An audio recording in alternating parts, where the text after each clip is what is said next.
first banjo you played is a tubaphone. Is that correct? And then which Yes. gauge strings do you use on that one?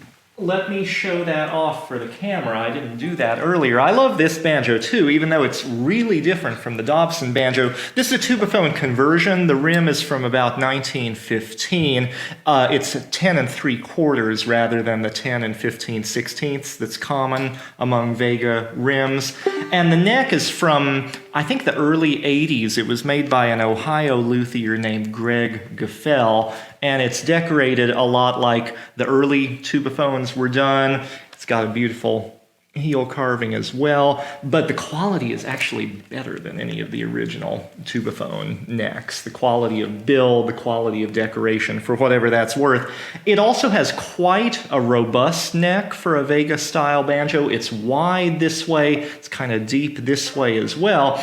I found it a little hard to play when I first acquired it because of that, but I've come to really appreciate what that mass does for sweetening the tone. It doesn't have that strident quality that a lot of tubaphone banjos have. It's really sweet and warm, and I like it a whole lot. I use light gauge strings on all of my steel strung banjos, and I use the same sets depending on which ones I happen to have around. I endorse D'Addario strings, and I like their standard light gauge set with the phosphor bronze wound fourth string a whole lot, but I'm also really digging this newer line that they call the XT line of coated strings, and they figured out a way to coat even the unwound strings.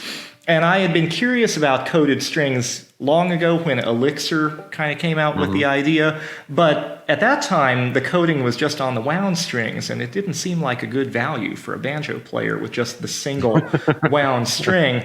I have chemistry that tarnishes strings quite quickly, and these XT strings from D'Addario really do a good job of lasting longer than the uncoated kind and sounding great the whole time. So I use a combination of those two D'Addario varieties, depending on what is on hand.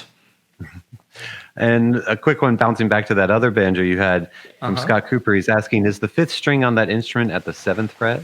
It is, and that's one of many quirks of this banjo. All of the Henry Dobson banjos that I've seen had the fifth string at least a little bit higher than usual, and sometimes it was just the nut that was like on the other side of the 5th fret from where it would typically be, but sometimes the whole tuner unit was up high. This slot head design with the slotted peg head and a similar arrangement for the 5th string is rare. But I just love it. I love the way the original gears work. It's nice to not have to swap those out and still get reasonably refined tuning. And because this 5th tuner arrangement takes up more space than a conventional tuner would have done, they just moved the whole thing farther out of the way.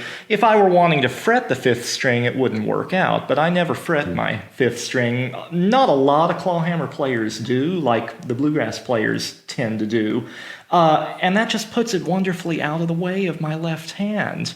If I were using a capo, which I don't, and this were down in the usual location, there'd be like no room for my thumb. So not using a capo and this being way up high just gives me so much freedom to move and not have to circumvent the tuner. But it did take a lot of getting used to when I first got the banjo. I kept jumping up to the fret in line with the tuner, expecting it to be the 5th fret, and I was 2 frets off.